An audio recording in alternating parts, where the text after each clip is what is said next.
Peggy 16.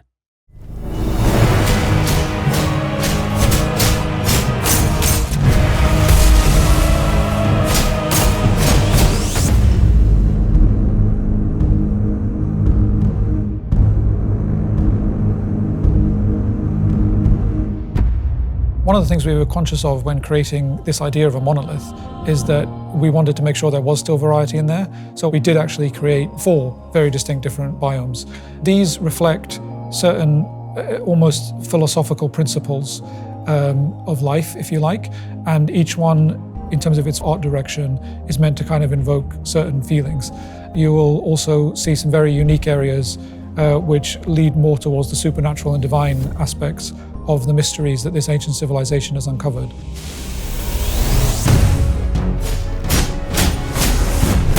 So players will encounter lots of different enemy types within the monolith.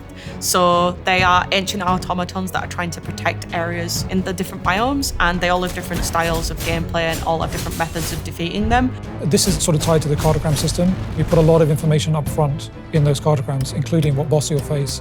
And we also have something we call a dynamic difficulty indicator, which in real time takes into account your own power level, such as the level of your character and what resistances you have, and compares that to the cartogram. It's just a loose indicator. It's not meant to be taken completely literally, but we do suggest which cartogram is maybe within your power level.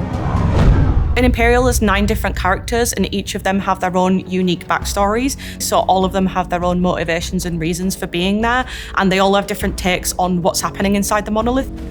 Huh. I see the rumors were true. Each of them is intended to be a very unique personality, and they've all had to sacrifice a great deal to be here, and they're all concerned about the future, and they're concerned about what they found. It's very dangerous here. You shouldn't have come here. Each of their quest lines have multiple endings depending on how you speak to them and what you do within the game. So it's gonna basically, everyone's end game can look quite different depending on how you've treated different characters.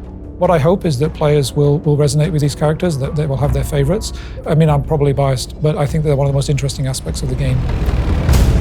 There are many, many things that I'm proud of with Empyreal, but I think one of the things that I'm most proud of is the amount of complexity that we've managed to add to the game in a positive way. So every time players will play, they will probably discover something new, or they will uncover a new feature. I think the mystery is going to be one that's going to really excite players. This is a game that doesn't necessarily force feed information to the player. They're going to be rewarded for their curiosity. Empyreal is a self-contained story, but the universe is very expansive. The people who belong in this world, including your player character, they know a lot about the history, they know a lot about the entities, about the civilizations, about the warring powers. When you're creating any kind of new IP or any kind of RPG game world, you really need to think about the whole context of the world as well. So there is definitely scope for more in this universe, and we've definitely thought about how that could be utilized in the future.